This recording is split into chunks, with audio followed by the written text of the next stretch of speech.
thank you for taking time to doing that. I do have a few things to say, and I hope you'll indulge me. I wrote them down because I'm hoping that will, seeing them in writing and referring to them, I'm hoping that will allow me to control my emotions a little bit better. I can't promise you 100%. It's okay, Linda. Yeah, where's the pressure? It's I okay. can't promise you 100%. Don't worry about it. It's okay. Hey, it's okay. Thank you. We love you. That's right. It don't matter. We love you. Thank you, Fred. Anyway,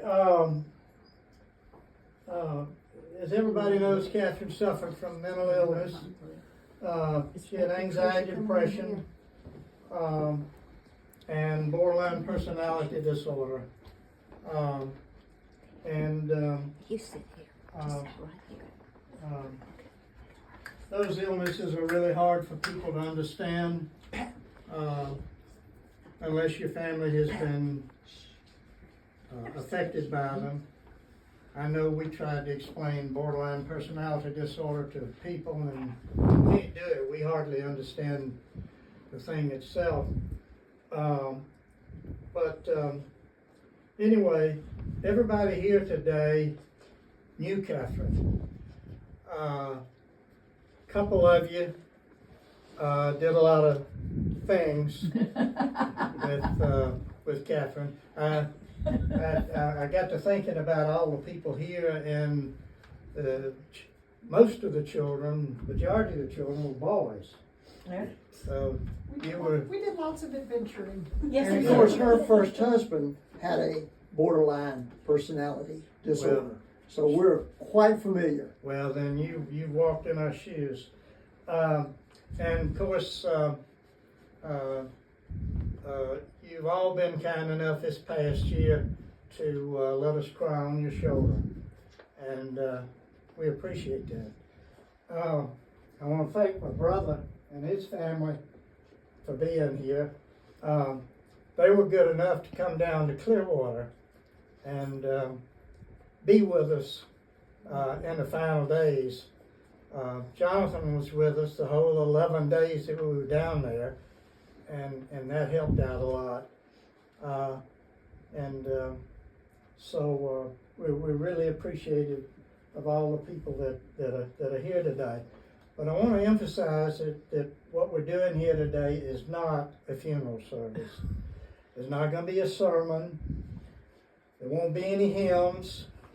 But I will tell you that if there was an old beat up church upright piano over there right behind Wendy, where that secretary is, there would be somebody over there banging out that old rugged cross. It's the one hymn I'll have in my mind as they nail the coffin shut.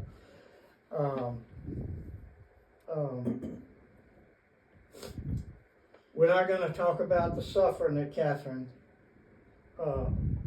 endured.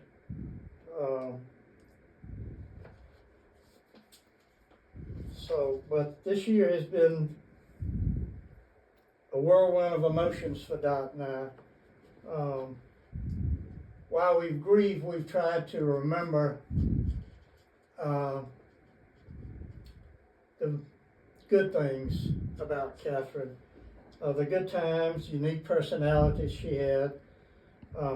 One thing that we're remembering are all the nicknames she had. And I'm sorry to talk to this way, I forget you people later. 2 chairs, yes. The nicknames, she started out as Toosie because she was the second child, and that evolved into Tootsie, and that lasted for a while. And then came along the Candy Kid. We called her the Candy Kid for obvious reasons, which is why we've overdone on the candy over here. And I hope you keep eating it, because if you don't, I will have to eat it, and I will gain back all that 15 pounds that I lost when I had GERD. But to illustrate the candy part, at Christmas we'd have the stockings up on the mantle, And Jonathan and Kathryn would go in there. Well, Jonathan would grab his first, and he would turn the stocking upside down immediately. Just dump everything out. And he would start grabbing the money. Grabbing the money and stacking it up. Kathryn would take her stocking down, and she would reach into it and feel around and bring out the candy. And carefully put the candy over here. Reach in there a little more, bring out more candy. And then later, after she felt like all the candy was out, then she would deal with the few dollars that were in there.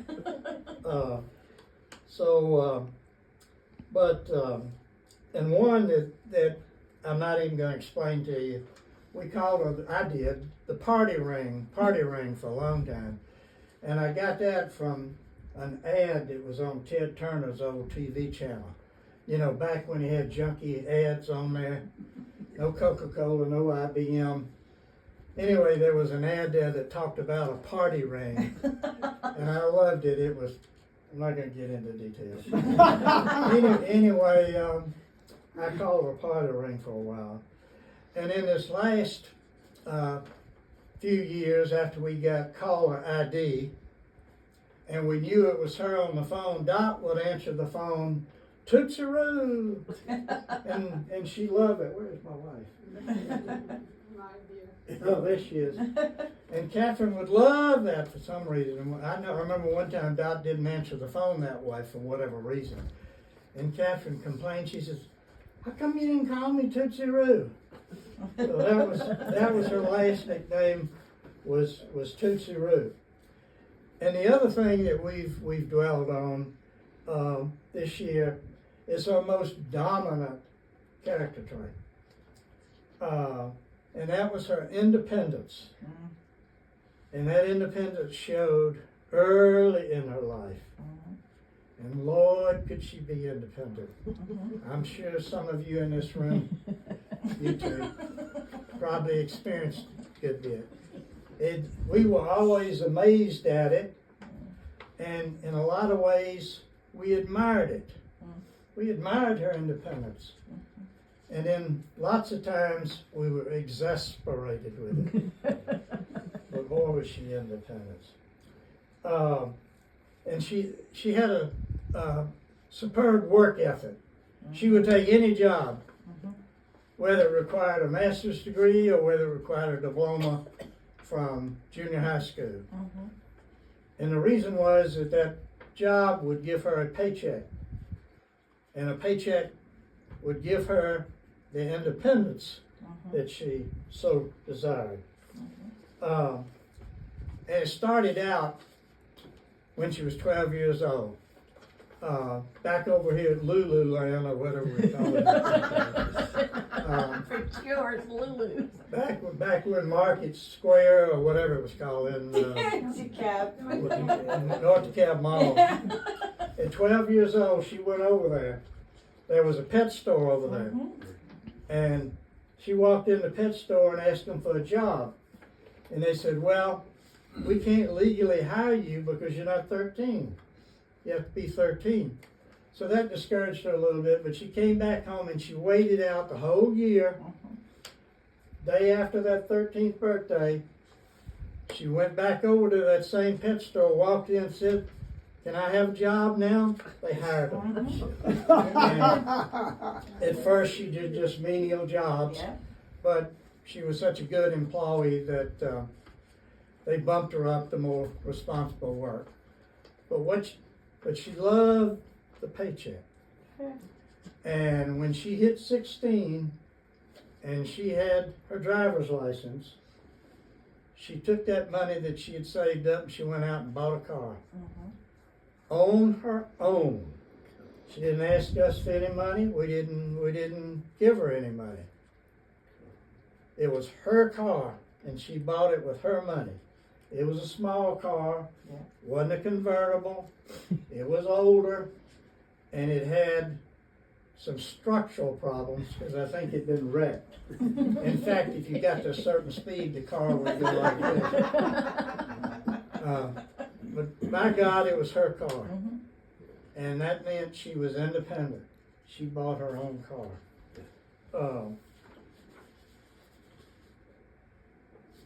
Lost my place here. Oh yeah, at 18, she had a serious boyfriend, and she decided to leave home and live with him. He was going to Georgia State, so she signed up for Georgia State, and of course she got a degree from there. That of course didn't last, that relationship. She moved back home, but that desire to be independent was tugging at her, so she didn't stay long at home, and she moved back out on her own. And this next one is something that Dot and I still marvel at today. She was living in an apartment over on Highland Avenue, still going to Georgia State College. And she decided that she wanted to move to Las Vegas. And so she somehow, this was before the internet. You know, you can do anything in California on the internet from right here on Shore Drive now. But this was before the internet. I don't know how she did it, never asked. But she got herself enrolled at the University of Nevada at Las Vegas. So you basketball fans, it's the UNLV Running Devils or something like that here. Manly probably knows. And she found an apartment out there, all before she moved. So on moving day, Dot and I go over there to the apartment, and there's this big U-Haul sitting out there. And she had somehow discovered or found this kid who wanted to move to Las Vegas. And she says, you can ride out there with me free. I'm paying for everything. But you got to help me drive the truck, and you got to help unload my furniture when you get there. And on that moving day, Dot and I went over there and just stood there. And she and this kid got in that huge U-Haul, and they drove off to Nevada. And Dot and I standing there with, you know. And of course, she eventually came back to Atlanta, and she had her furniture shipped, and Dot went out to Las Vegas to drive in the little red Honda convertible that she owned. They drove back together to Atlanta and had a little sightseeing tour on the way. I still refer to that trip they took as their Thelma and Louise. So that was something else that moved to Las Vegas. Her last job in Florida was at a Dollar General during the pandemic. Of course, it didn't last because none of her Florida jobs lasted much longer. Because when she moved to Florida, her illnesses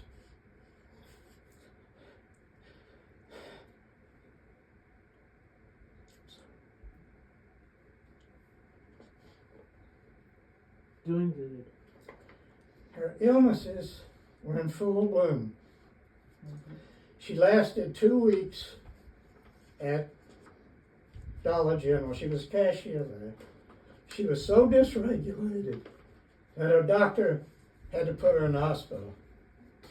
And I told her after she got out of the hospital, I says, your health is more important than a paycheck. And that sort of ended her desire to be employed. But that paycheck was what gave her independence. Having to call me to pay her bills did not satisfy her independence, but she did it, and we worked it out. Do what you gotta do. Absolutely. Anyway, she enjoyed that independence, and she always had to do things her way, because that was meant she was independent. And sometimes Dot says, I don't think she ever said it to me, because I probably would have gotten exasperated, but she would say to Dot, I did it my way. Whatever they were talking about, and Dot may have been inquiring about, which I did it my way. In fact, old Frank Sinatra, all you older people remember Frank Sinatra. That was his favorite song. He would be envious because Kathryn did everything her way. So I want to end this, hopefully, to say that we're gathered here. I want to bring back Kathryn home. And we're going to do that.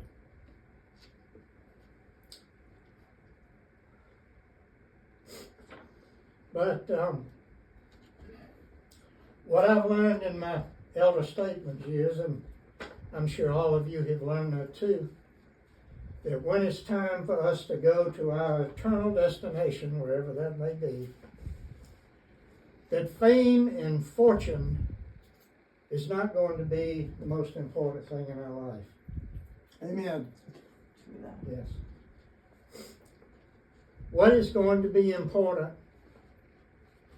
are the people that we care about.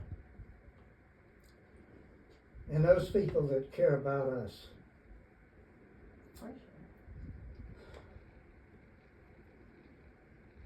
God knows we cared about Kathryn. So let's bring her back home. So, of course, Pam was one of Kathryn's buddies growing up, right? Yes. And Yes. so, when you were speaking, I said, boy, I'm there. When she was 19, she was driving me nuts. And now she's the joy of my life. That's right. But That's she the way it wants to works. be with me every year. That's the way it works. Well, I think I did mention you guys, but I also wanted to give a shout out to Manley and Maurice because they've probably forgotten this.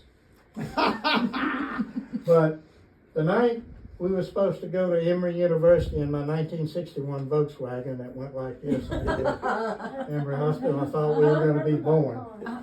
Jonathan was barely 18 months old. So as Dot was getting in the Volkswagen, I lifted up little Jonathan out of his bed, ran him up to the Kaisers, and deposited little Jonathan with you guys. I know you probably don't remember because you probably the same age as Jonathan. But Maurice probably remembers it. Yeah. So they kept little Jonathan while Dot and I went to Emory Hospital in that 61 Volkswagen. So we're forever grateful to you folks and you and all the rest of you. So let's welcome Kathryn back home. Now this photograph is going to go probably tomorrow in the family room. And that's going to be her official at-home spot. But let's welcome her home now. Oh, that's beautiful!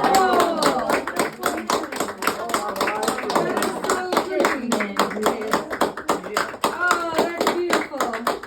That's a beautiful picture. I'll have to explain the painting to you.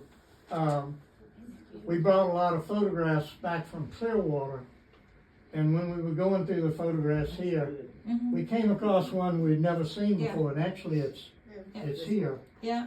You've probably seen it already, just didn't realize. Pass it around. Yeah, but we had wanted to do a portrait of her, and so we contacted this company that Dot knew from Montgomery that had done the painting of her in the family room, and they do paintings from photographs, and so they came by and we gave them that photograph in about the first week of May, and we got that 2 weeks ago. It's beautiful. So I think some artist out in Las Vegas actually did the painting. Well, that's fitting. Probably Vegas. Isn't that big circumstance? Artist painted it, and Kathryn lived out there for a while. So anyway, there it is. We appreciate you coming. We appreciate you welcoming Kathryn back I like it. on Shovel Much Drive. better than I was expecting it to be a And this, I love this. So, This is beautiful. there's lots of food in there, so keep eating.